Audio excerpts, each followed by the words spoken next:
যত এই ধরনের বিল্ডিং প্ল্যান স্যাংশন নেই, অবৈধ কারখানা আছে, বিশেষ করে কসবা, তিলজলা, মমিনপুর, ইকবালপুর সহ এই এলাকাতে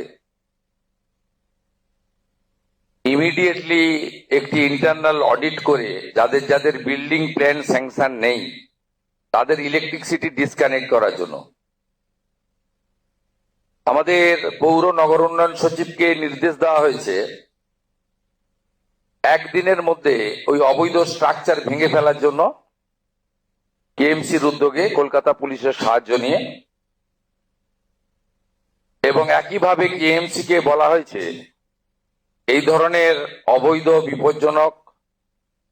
কারখানাগুলিতে জলের লাইন কেটে দেওয়ার জন্য। আমরা এতে জিরো টলারেন্সের নীতি নিচ্ছি। যারা